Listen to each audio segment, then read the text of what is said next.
Everybody's got traumas. We all have things that were beyond our control that created pain. But today, people talk about their trauma as part of the identity. But most traumas they're stressors. They were more stressful then. We had the capability to deal with it, but he has a different level of capability today than he did back then. And he woke up to that, and he reclaimed his true self. All of us have more today than those times.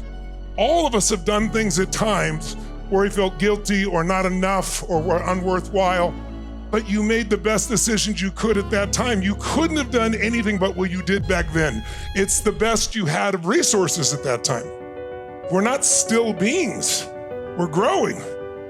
And post-traumatic growth is the whole purpose between trauma. But somehow we think we're just gonna live with our trauma or manage trauma, and most of it's just a story that we built up in our head and made it worse and worse and worse because it meets many of our needs. 6 needs we're trying to meet. Certainty, uncertainty. Ironically, if you're totally certain all the time, it's great in the beginning and then you're bored out of your mind. We need variety, significance, the need to feel unique, to feel special, to feel important, love and connection, growth, contribution. Guess what? Trauma is significance. It's bigger than anything else in your life. And by the way, trauma also creates variety, believe it or not. It's why do people go watch a movie? People don't go to a movie where the main character starts out. You've heard me just describe this before. What's it like in the beginning of the movie? They're happy, they're healthy, they're fulfilled, they have beautiful work, they have beautiful relationships, their life is perfect. And then as they go through the story of the movie or the book, what happens? They're even happier, they're even more loving, it's even more beautiful, and it ends with them happy and beautiful and loving. Who's gonna go to that movie? No one! Because most of us, what creates an excitement is conflict. And many of us create extra dramas for the conflict. Let the conflict be the pursuit of your goals and the obstacles you face to have to become more. We don't need old stories to go live by. And anyone in this room can do what he just did, which is draw a line in the sand and remember that you are more than your memories. You're more than these pieces. And this whole world we've created in the last 10 or 15 years with kids especially, now they're adults. Millennials now are 40, 45 years old, I guess, the leading edge. And they've been taught you should give me a trigger warning about a story before you tell it. What have we done to these poor kids? When you feel a trigger, that is a call to say, I need to rewire myself. It is not something to avoid. Or your world's gonna get smaller and smaller, and you'll have a great story about it, about what happened to you. But everything you're gonna tell me, losing 10 people in 3 days, losing your love of your life, losing everything financially, losing your home, losing your dog, losing your friend, all that is like playing a country western song in reverse. You get back your house, you get back your car, you get back your truck, you understand? We are in a place in life where someone else has done that and they've overcome it. So all you have is a story. And you may be getting it because many of you in this room especially are such givers. And you're responsible to so many people and you care about so many people. The only time you care about yourself is if it's bad enough that you're so overwhelmed that you have to care for yourself. And that is a poor way of living your life. It's not something that's sustainable. So it's not that you can't deal with it, it's like you have to create a problem so big that now finally you have to pay attention to yourself. And you might feel sorry for yourself because at least you're feeling for yourself right now. Okay, you're one of those people. You're a giver. I've got to know you over time and you're just like, give. Well, now I got enough reasons that I can feel my own feelings, feel for myself, deal with my own conflicts, but it's a call. All of it is a call to your soul and spirit to claim more of who you really are. And you won't. It's like if I lift a light weight and I do 100 reps, I get no growth. I get maintenance. I can maintain the muscle. If I don't use it, I lose it. I pick that big ass weight I can barely lift and I can't even do 8 curls and I make myself do 12 or 11, that growth is gonna be explosive. Emotional, spiritual growth is what really makes us happy long-term. My set of beliefs was, okay, well, death, okay, it's, I don't know what it really means in the end, but I don't think this is the end. Nothing ever ends. Everything in the universe transforms. It goes from one thing to another. Nothing is destroyed.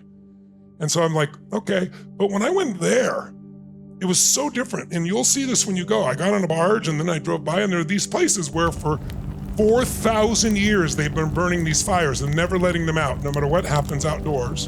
And they have wood stacked as high as the ceiling or more, and all day long they burn the bodies.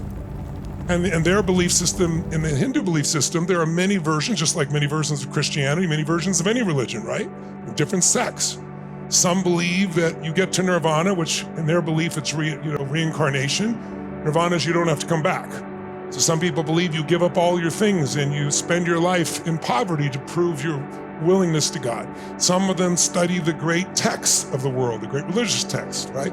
Some people believe it's through physical yoga. There are many approaches, but they all agree if you die in Varanasi, you immediately go into nirvana.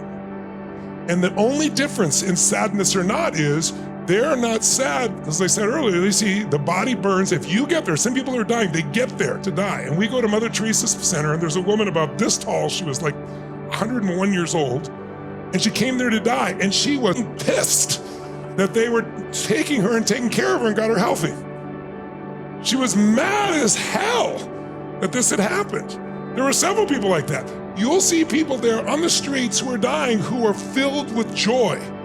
And you'll go to places in the West where people are pissed off because they didn't put the special sauce on their burger, right?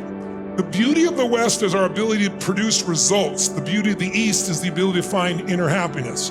You do not have to choose. You can have both. And I brought you here so you can balance out the science of achievement with the art of fulfillment. That's what we're here for. And when I watched this, I'll never forget, I watched this going on. I was fascinated, right? And this little boy had a stick and he was smiling and he was flipping something. And then I realized it was his grandfather's leg.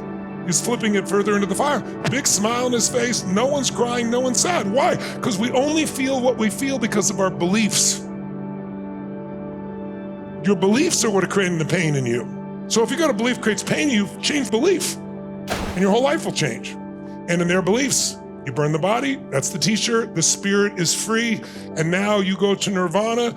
And so people are joyous doing this. They dip the body in the Ganges River, they get up in the morning and bathe in the river where all these dead bodies and their ashes have been floating. And they're joyous. Some of you in America are like, I can't even get near this water. You will experience a very different experience being there than being here. And I hope you'll never forget it. I'm sure you won't. But I just want you to know our beliefs create everything. But one of the most valuable ones is that it is all a gift and being grateful for what's there. I have so much in my life today that I feel so fulfilled by, and I have more tears today in this time of my life. Tears not of sadness, but tears of just overwhelming grace. Because I look at what I've come from and I think about, I've done my part, but there's grace in this. The grace of God, it could have gone so differently. And while I chose certain things, I also was clearly guided. And when you have that connection to grace, that will lift you beyond the moment as well. So I really offer you to consider a new possibility. Consider that all the stories people tell you, they're sincere and they're wanting to share with me, but they aren't healed enough yet to give you the full answer.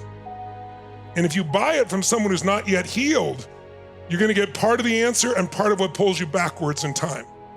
It's so critical to become a critical thinker when it comes to what things mean, because the only thing that controls your life is the meanings you make up. We are the meaning makers, but most of us let the world create the meaning. Our friends, the environment, the people, and the reinforcements we get.